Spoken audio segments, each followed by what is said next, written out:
has said, this election is not about a person. It's about what we value in this country and what kind of country we want. Now, it gives me an honor to introduce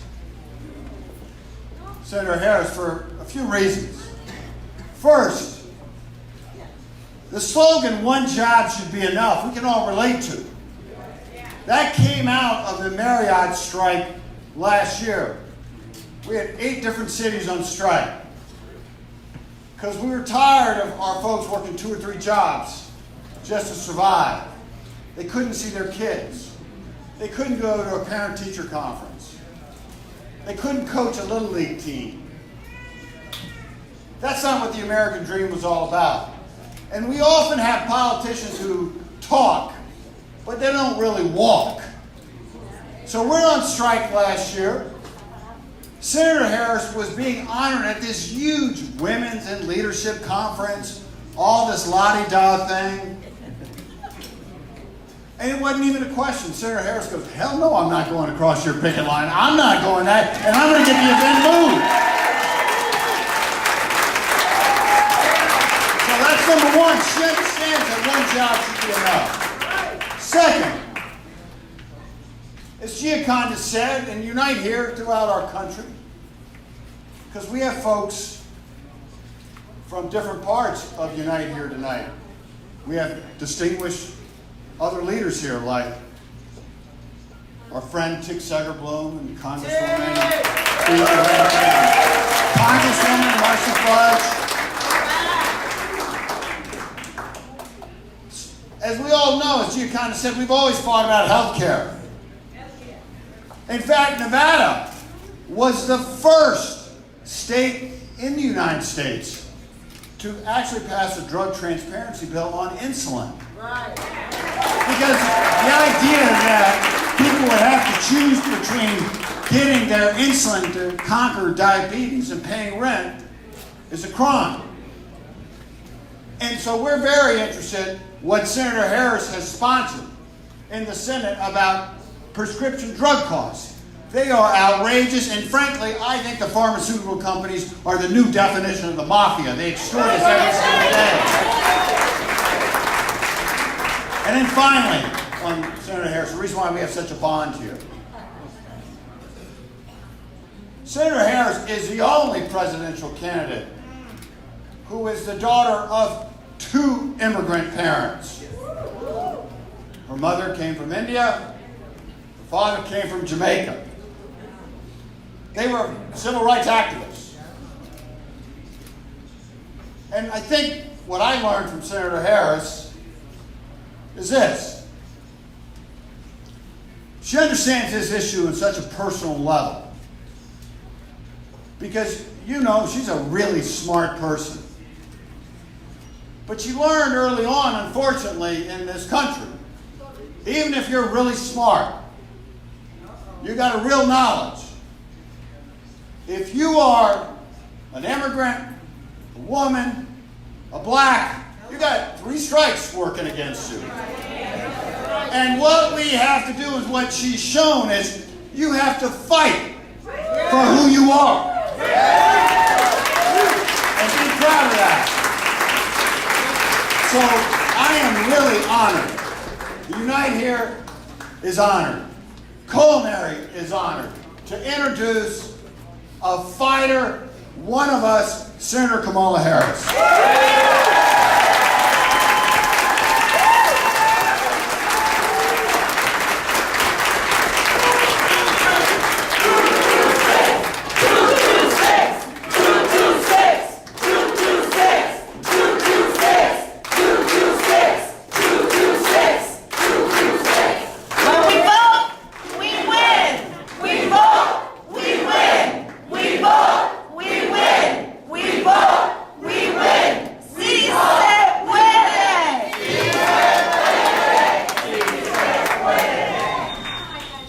Great to be in the House of Labor.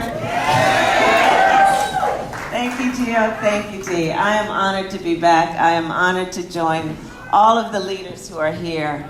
And I'm looking forward to our conversation. But I just want to first congratulate you, because this particular union of all in the country has shown that when you empower and you give voice to the rank and file, when you pay attention to the voices of leadership among the rank and file and empower them in the way that you've done here with Unite Here, in the way you've done with the Culinary Workers 226, you win.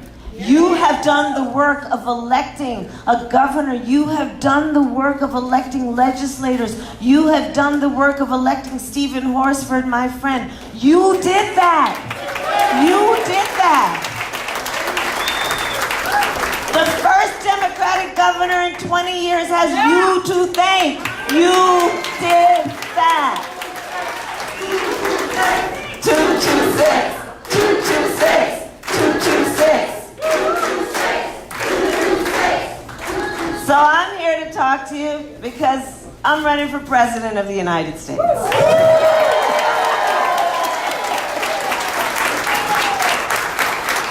And so there are a lot of new friends. So like Dee told you, Gio has a similar story.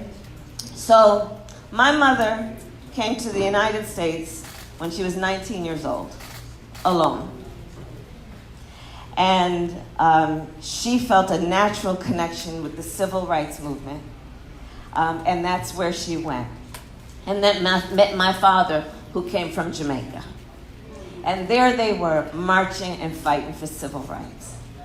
My mother, who raised me and my sister, who was a proud woman. She was a brown woman. She was a woman with a heavy accent. She was a woman who many times people would overlook her or not take her seriously, or because of her accent, assume things about her intelligence. Now, every time my mother proved them wrong.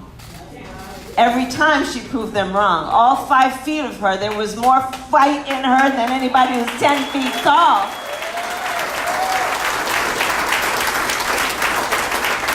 And because of who my mother was, and what she believed, what she had faith to believe, what she had the ability to dream was possible and then work to make possible, the fact that my mother never asked anyone permission to tell her what was possible, is why, within one generation, I stand here as a serious candidate for President of the United States.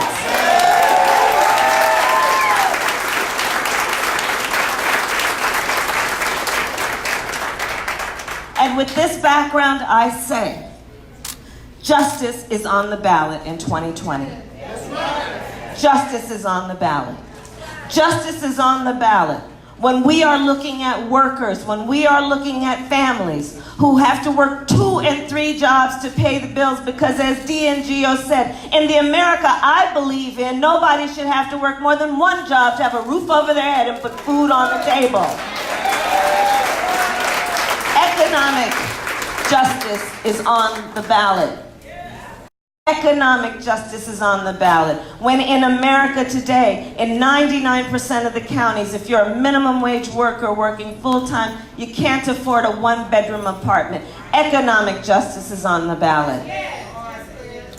When in America, 1 out of 4 diabetes patients cannot afford their insulin. When in America, for a vial of insulin in the United States, it costs in excess of $300, and in Canada, it costs $30.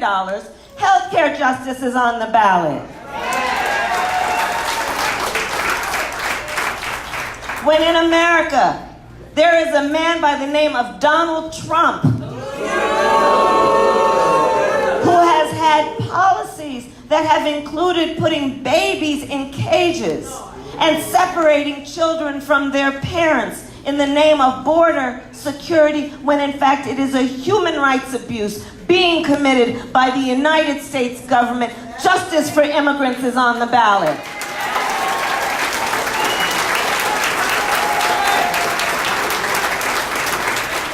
And somebody needs to remind him, some of his closest relatives are immigrants too.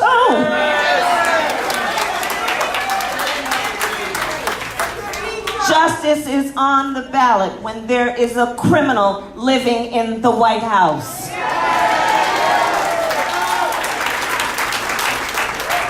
And so I am running for president because I am very clear that no one is above the law, not even the President of the United States.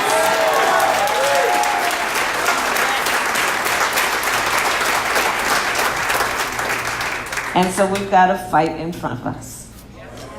And there is a lot to fight for. And we all know it. Because this fight is for the America we believe in. And let's be clear. This country is great because immigrants help make it great.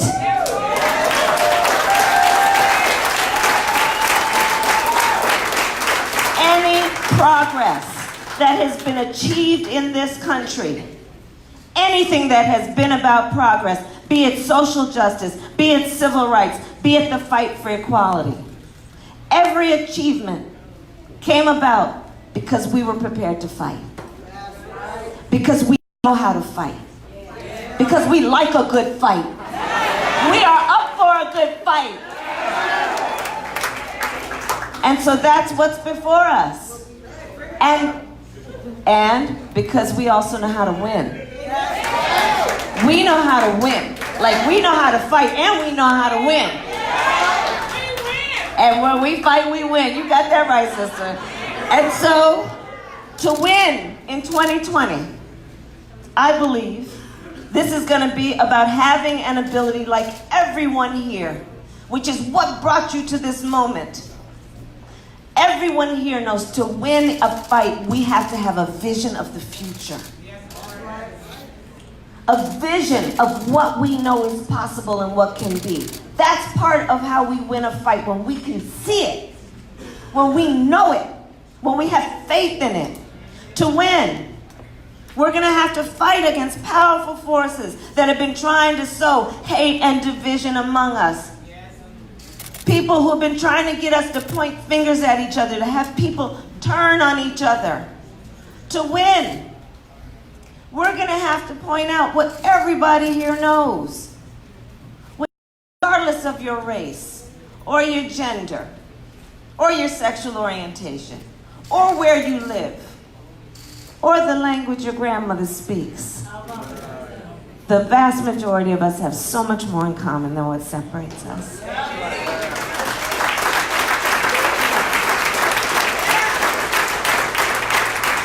And to win 226 Unite Here, we're going to need somebody who is the Democratic nominee, who is on that stage, who has the ability to go toe-to-toe with Donald Trump, and you're looking at her. And you're looking at her.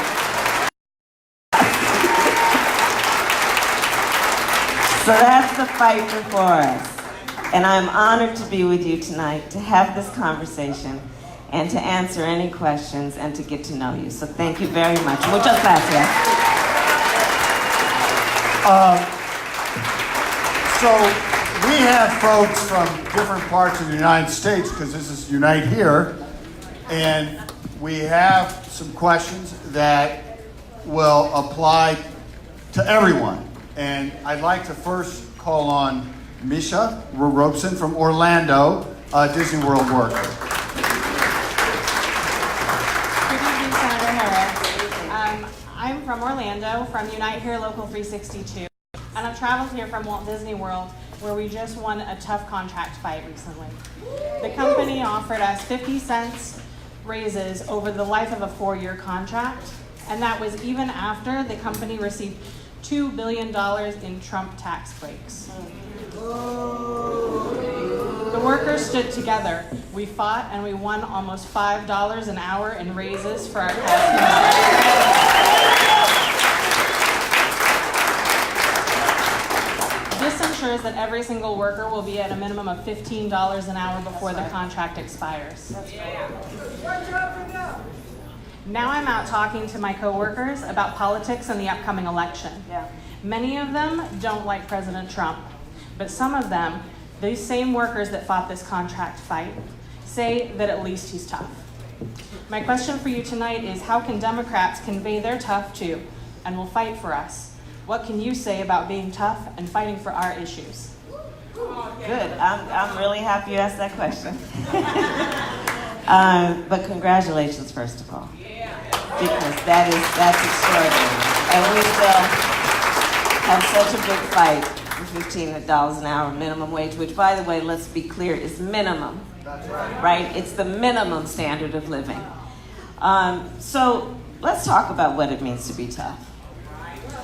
First of all, to be tough, right? The measure of strength, the true measure of strength, is not based on who you beat down. It's based on who you lift up. That's the true measure of strength. That's the true measure of strength. That's what Unite Here knows. That's what your fight has been about. When we have stood together, arm in arm, shoulder to shoulder, on those picket lines, when you have stood out there in the rain, in the cold, you know, not in Florida, but some places in the snow, right? All around the, you know, not even making it through the end of the month, but there. That's about a fight. But that fight is about lifting people up. So people, don't be confused. When this small man called Donald Trump walks around trying to wave what he thinks is his power, when in fact he has done nothing for working people. He has done nothing. He sold people out. That's not a sign of strength. That's a sign of weakness. He came in telling people, I see you working people. He said that. He said, I got you. He told workers that. He told farm workers. He told farmers. He told farm workers. He told auto workers. You can go across things. And then what did he do? He passed that tax bill benefiting the top 1% and the biggest corporations. He's engaged in policies that have been about beating people down. He's got in Betsy DeVos. Let me tell you, I'm here to ask for your support, and when we win, my first act of pure joy will be to say thank you, adios, Betsy DeVos.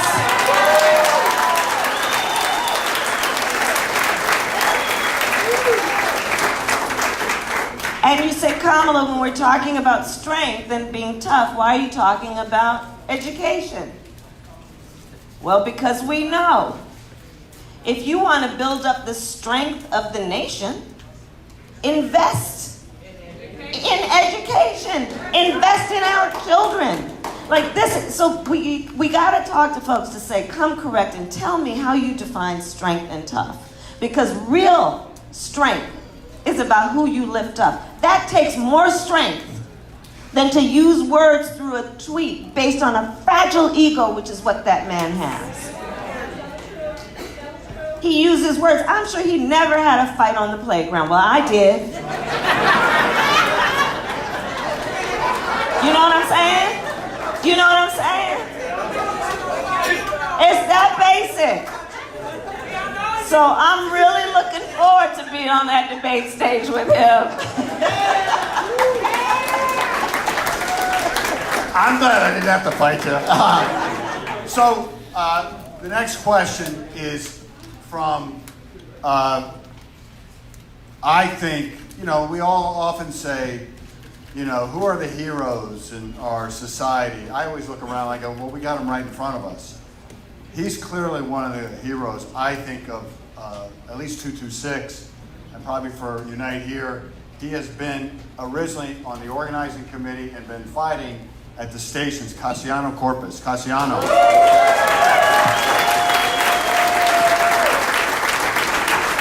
Thank you, everybody. It's an honor to be with you. This is a dream come true. And anyways, I work at station casinos at the power station for 28 years, but I still not got nothing to show for. I've been organizing power station for 10 years. And so it's my station casino workers. The reason why I'm doing this is because I'm trying to provide a better health, a better food, roofs over our heads, and food on the table, as she said. That's exactly what I'm fighting for. Is my family. I got 2 little boys and wife at home. And I'm fighting for my family as well as How old are your children? They're 11 and 12 now, ma'am. Yeah. We voted 7 times and we beat them. But still, station casinos are disrespecting all of us. They don't Yeah. want to give us a negotiation and union contracts. Yeah. Because in a union contract, we got a better health benefits, a fair wages and everything. I'm jealous to all these union members, and I thank all of you guys that you guys are supporting station casinos.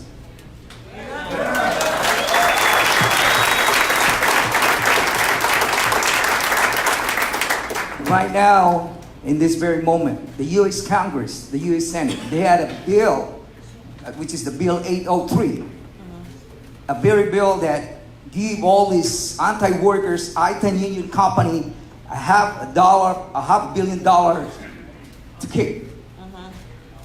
Do you think, my question to you, ma'am, is, do you think that station casinos, they deserve this tax break?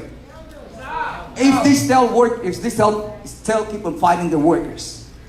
Yeah, no, and actually, but first of all, talk to me a little bit about what your day is like every day. Every day I'm going to work at station casinos. I'm worried about my job because you know what's the next. Because these companies are very anti-union company. Yeah. But I just do my work because I always my priorities is families. Yeah.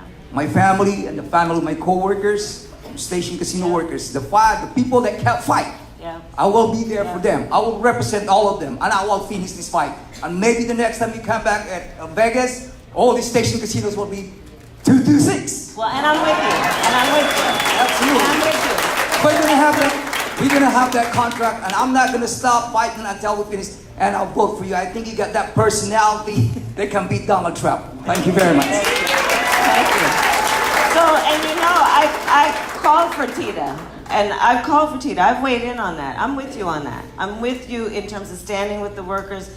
What they've been doing at station casinos is wrong, and I applaud your leadership. Look, these are these times. I mean, the Fertitas, they're paying less taxes, I bet, than you are paying.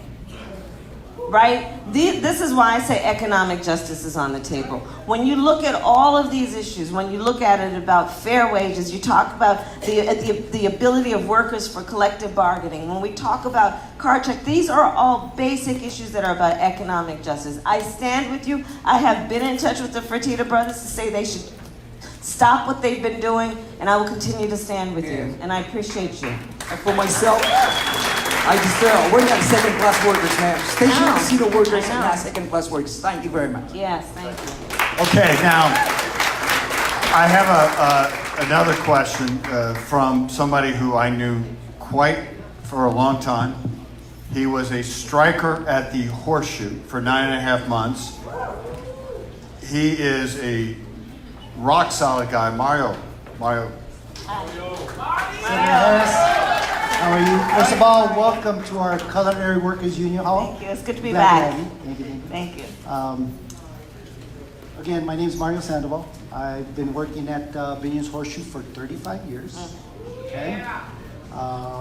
In 1990, when I was 25, we went on strike for 9 months, like Dee said. At that time, I had 2 small children. And with our wonderful union coverage, full coverage, 100%, I had a choice, stay and work, and without union health insurance, Right. I chose to walk the picket line for 9 months for my kids. So I picketed for the 9 months, but towards the end of the 9 months, I was getting sick. I didn't know why, but I continued the picket line. I went back to work. I was at work 1 month, and I got struck down with a little brain tumor, which turned out to be brain cancer. And it turned out to be that same insurance that I fought for my kids saved my life. Yeah. You know? So I have two questions, and it's concerning the when will Congress repeal the 40% tax on our union nonprofit culinary insurance or union insurance? Yeah. You know, and you know, that's one question. I have two, Yeah. but that's the first one. Listen, the White House is on the table. We gotta take back the White House, which I fully intend to do, and we gotta take back the Senate. Because Mario, as you were rightly asking, when is that bill gonna go to a vote? And I've been in the Senate 2 years and 2.5 years, and they're holding up everything that's been about workers' rights, that's been about civil rights, that's been about justice. They've been holding it up. I don't know when it's going to go, but I know we're going to fight to get it. So they're doing what Fertitas are doing. Yeah, they're doing what Fertitas are doing. And that's why listen, the power is in the people. We know that. We know the power is in the people. And so that's what this election in 2020 is about. It's about putting the power back in the hands of the people. We've got to put the power back in the hands of the people. Because the people in power right now are not working on behalf of the people. They're working on behalf of a very few and the very rich. And working people in America are suffering. And I am very clear about something. It is organized labor. It is what you have done and all of the sacrifices when you go out there for 9 months, sacrificing so much for your young family that has benefited people who aren't even members of a union. Absolutely. Whoever is benefiting from a 5-day work day week, an 8-hour work day, weekends, sick leave, holidays, has labor to thank. And I will tell you, when y'all help me get elected, the Secretary of Labor in the Harris administration will come from labor. Will come from labor. Yeah, I know that. So the second question is that we like our insurance, our culinary Yes, insurance we yes, have yes. now. Yes, and you've done an incredible job. What getting it. what can you do to assure that we get to keep that insurance? Yes, good. Because I like our insurance, you know. Yep. And I want insurance should be a right, not a privilege, you know. So I like mine. Yeah. But everybody else should have insurance. So that's one of the great successes among the many of what you guys have done in Local 226. It's extraordinary what you've done, and then with running the clinic, what you do. I mean, just across the board in terms of supporting the whole family, what you do in terms of training, all of that. But in particular, the health coverage and the insurance that you have negotiated and bargained and sacrificed to get, I will not take that away. And I will tell you, I will not take that away. And to put a fine point on it, so on the debate stage, there are a lot of people talking about Medicare for all. Well, the difference between what they're talking about and my policy, I'm not going to get rid of private insurance. I'm not getting rid of private insurance.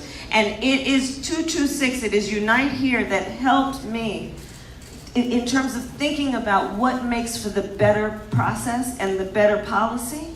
I had you in mind, because I know what you've given up to get that coverage. I know what you've given up. And so I will not get rid of private insurance. But let me also say, just because this is all about truth talk, we need to pull those insurance companies in, because be clear also, those insurance companies have been profiting off of public health for generations, and they've been putting profit ahead of public health. That's why you had to negotiate against them. You got what you needed, but it's not like they just gave it. You fought for it. And we need to bring the insurance companies in. We need to say no more copays, no more deductibles. How many people here, this is the leadership that you provided in the Nevada legislature around insulin prices and transparency around drug prices, right? Because you know that even though you have insurance, you have to come out of pocket for so much money to buy insulin. So we still have a lot of work to do to bring the insurance companies in. I took them on when I was Attorney General of California. And I took on the pharmaceutical companies, which I hope we're going to talk about. Because listen, the top 8 insurance and pharmaceutical companies last year profited $72 billion on the backs of working people. They need to be brought in, meaning they need to come correct. So we'll come back to healthcare. Obviously, a big issue is immigration. You look around this audience, but not just our audience. Our union was actually founded by immigrants from Italy, from Ireland, from Eastern Europe. That's the origin of our union in 1891. So we understand this, but obviously the tone of what's going on in this country about immigrant workers is beyond belief. We also have workers who are TPS, Dreamers, etc. I'd like to call on Cynthia Durst, one of our members, to ask her a question on immigration. Good evening, Senator Harris. My name is Cynthia Durst. I'm a Culinary Union member. I'm a dreamer. During the negotiations, I feel like I'm guys just talking to standing Mike. above people. I prefer to stand here. Yes. Hey, Cynthia, you got to really talk. yeah. During the negotiation last year, I fought for the strong immigration language for workers who have temporary protective status for TPS or who are dreamers, and we want those protections in our contract. This is my first union job, and I can see that my union cares about me, and every time I go to work, I feel protected by my union. This president is leading to a terrible attack to immigration. My question to you will be, what will you do to restore our country values from immigrants like me and to reverse the damage done by this president? Thank you, Cynthia. Thank you. So, I told you my background. This is an issue that is very close to my heart and personal for me. You should know that on the debate stage, I'm the only member of the United States Senate who voted no when the president's budget came and it was $25 billion for the wall.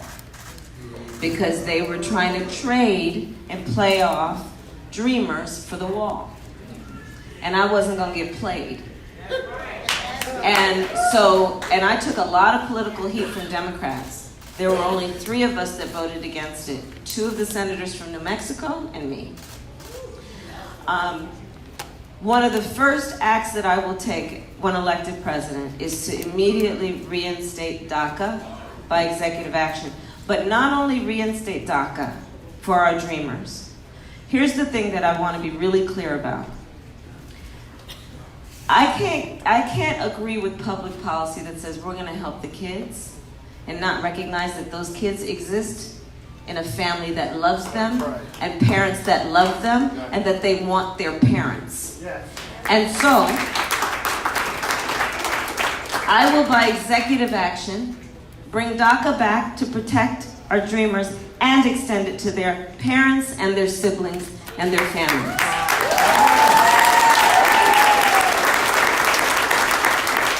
Because I know that there are children who go to school every day who are afraid when they come home, their parents won't be there. I know when you go to work every day, you're concerned that when you come home, a family member may not be there. I know that we are concerned that children will end up essentially being orphans because of this inhumane policy that has been about putting down and vilifying immigrants. And let's be clear, he's targeting black and brown immigrants. Let's be clear about that. That's why I say, I'm really clear about this. Look, he's got family members who are immigrants. But you don't hear him talking about European immigrants the way he talks about immigrants from Mexico and Central America and African countries in a way that I will not speak here. I'm very clear about what the policies of Donald Trump are on the issue of immigration, and it's inhumane. But here's what I want to also say to the brothers and sisters here. So as you can imagine, I'm also spending a lot of time in states like Iowa, which have immigrant backgrounds, but mostly from European nations. But I want you to know something. Even though the audience doesn't always look like this there is solidarity around the fact that these policies are wrong. And that's one of the things that we need to know. We are not in this fight alone. It is really important to know that. Because again, back to the point about who's strong and who's not, it is not a sign of strength to make people feel small and helpless. That's not a sign of strength. The strength is to make people feel big and powerful. Right? So, but remember then, that's what he's trying to do. He's trying to make people afraid. He's trying to make people fearful. He's trying to make people, don't forget, we have the 2020 census coming up. And we know on the issue of immigration, we have so many blended families. We're in the household. Some are documented, some are not documented. Some maybe have visas that have expired. And so are we going to want to answer the door when someone knocks on the door to count? We may not want to because we may not trust who that is. We need to get counted. But this is part of what's going on. Because if we're not counted, then when they start drawing the lines for voting, we'll be invisible. Let's not let them make us feel small. Do not let them make us feel invisible. Do not let them make us fear. Let us remember we are not in this fight alone. We have power. Justice is on the ballot. All of this is on the ballot in 2020, and I know we can win because we know how to fight. We know how to fight. So we have one of our members from Detroit. By the way, she ran for office. She lost by 200 votes, but I know her. The idea of a fighter is not that you get knocked down, it's whether you get up again. And I know that this woman's going to be getting up. So I'd like to introduce Charlesetta Wilson. She's a member of Local 24 in Detroit. Charlesetta.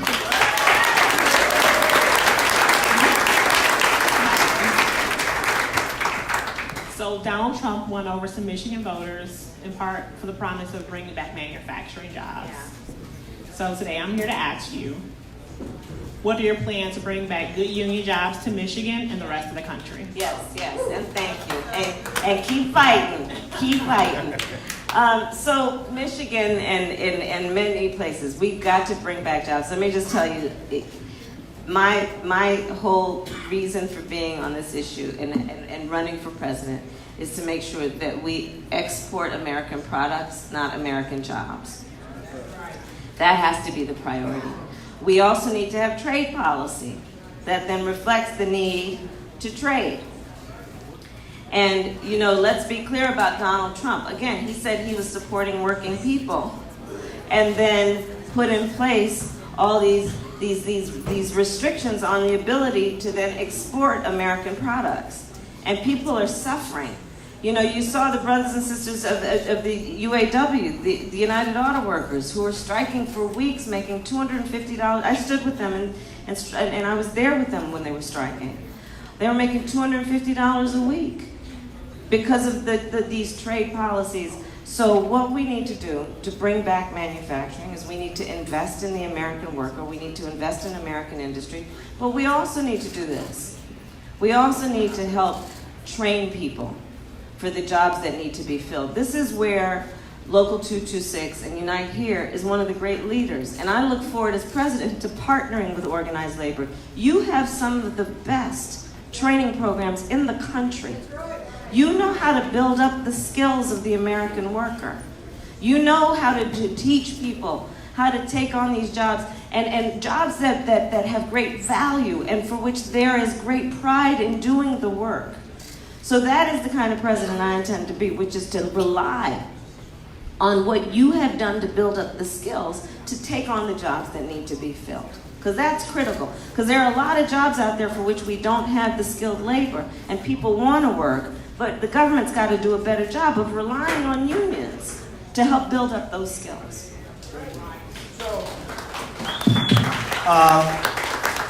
We have an extraordinary young woman. She works up in some of the tribal casinos in Northern California. She spoke at our convention, and candidly, I look to my wife and I go, I wish I was that poised up there at that age, or even today. Joelle Lincoln from Northern California. Joelle. Hi, Senator. How are you today? How you doing? Good, thank you. Like you just mentioned, I work at one of the tribal casinos in Northern California.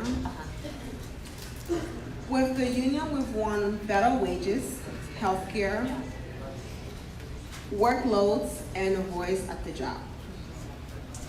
Our union has worked hard to help these casinos succeed. But the billion-dollar corporations running these casinos have fought to take away worker rights and federal protections at tribal casinos. With that being said, my question for you is, what is your position on union rights at tribal casinos? Right. So I have been opposed to that legislation that where they're trying to basically say that unions don't and union workers don't have rights to organize in tribal casinos. I'm opposed to that. I do respect tribal sovereignty. I respect all that is behind that in terms of the fact that the Native American people have been robbed of their land. They have been ignored and overlooked for centuries as the native and the original people. And so I will always support sovereignty and tribal nations. But I also support workers and their right to organize. And I don't see that these things need to be in conflict. And I'm certainly not conflicted around my priorities. I respect sovereignty, and workers need to be able to organize. All right. So, Senator, I'm glad you came off the podium, actually. Come on up here. So, I have no idea how you keep up your schedule. But I have one more question. Last question. If you look at the power of the pharmaceutical companies in Washington, every poll you look at, people want to have, whether you're a Democrat or a Republican or independent, they know that prescription drug pricing is making healthcare unaffordable on a daily basis. What is your plan to tackle the prescription drug industry that has seemed to have a lock so much on Washington, D.C.? Yeah, it's a real thing. The pharmaceutical companies are making so much money. And you look at it in terms of everything, from the fact that there are seniors who are literally making a decision about whether they fill their refrigerator or fill their prescription. People are cutting their pills to extend the prescription to the point that they get very sick. And then their health gets even worse, drastically worse, because they're not taking their prescription as prescribed. It's a public health crisis. Asthma medication. Our children are suffering from asthma, and they should not be suffering because we can't afford the medication that exists to help them. The insulin issue I mentioned earlier. In America, it costs $300 for a vial, whereas in Canada, $30. And be clear about it, to your point, Dee. American pharmaceutical companies are charging people in this country more than they're charging people in Canada for the same drugs. So then the question becomes, how could that be? I'll tell you, because those people in Washington, D.C. don't have any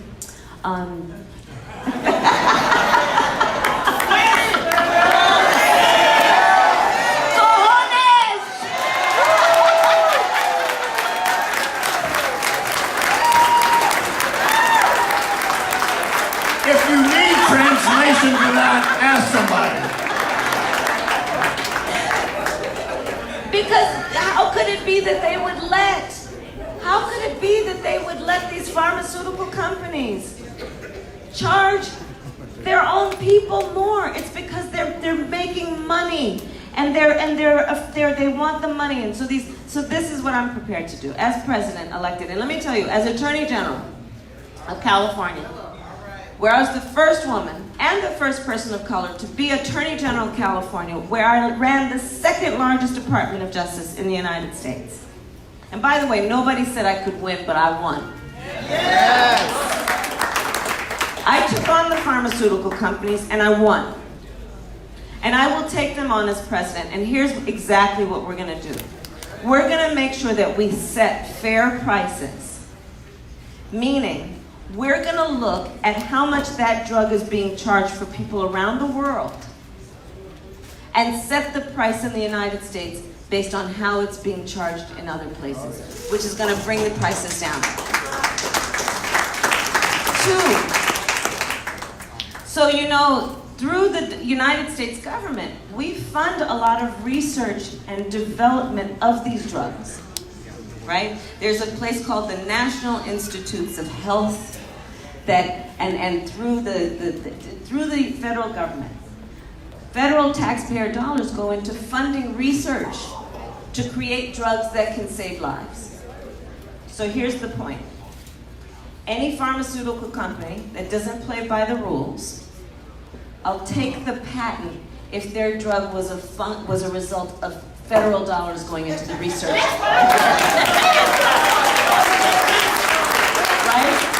That'll get their attention. There are ways to do this. And it's just literally, it's about what is humane, what is right. There are 3 functions of government that should never be that you get access to it because of how much money you have.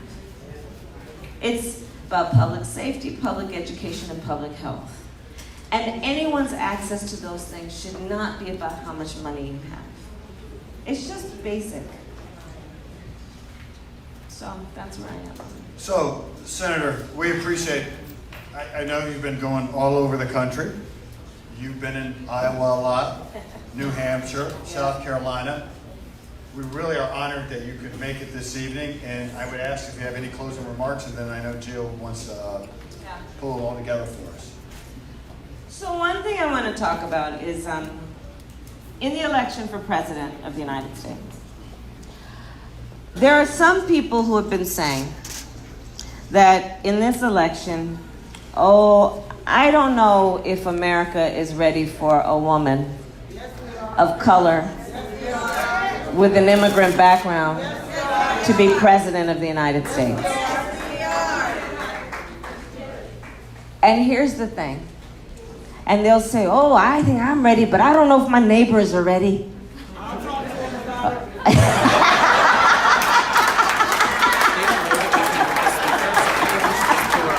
Right. That's how we do what we do. And that's exactly the point. Because you know what? I have never listened to that. And it is a conversation I have heard in every campaign I have, and now here's the word, won. Every time. But it's because of you.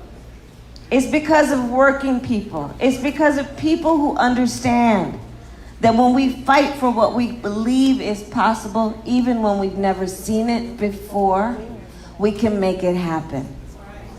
It's when we have faith, when we believe, and when we know that it's not our nature to ask someone to give us permission to believe what is possible. We make it possible. And I am so thankful to you. I am so thankful to you, brothers and sisters, for your work, for your fight. I hope to earn your support. And I thank you for your time. I thank you. I thank you.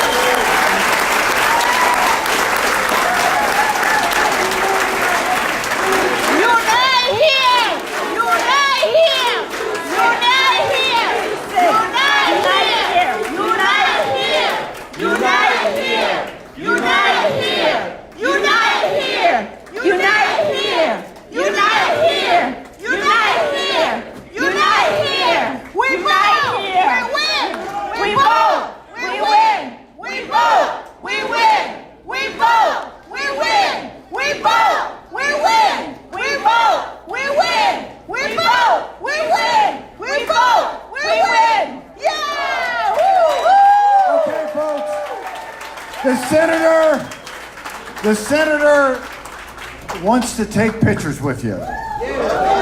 So I would suggest you get up here and get your picture taken with the senator, because there's going to be a line.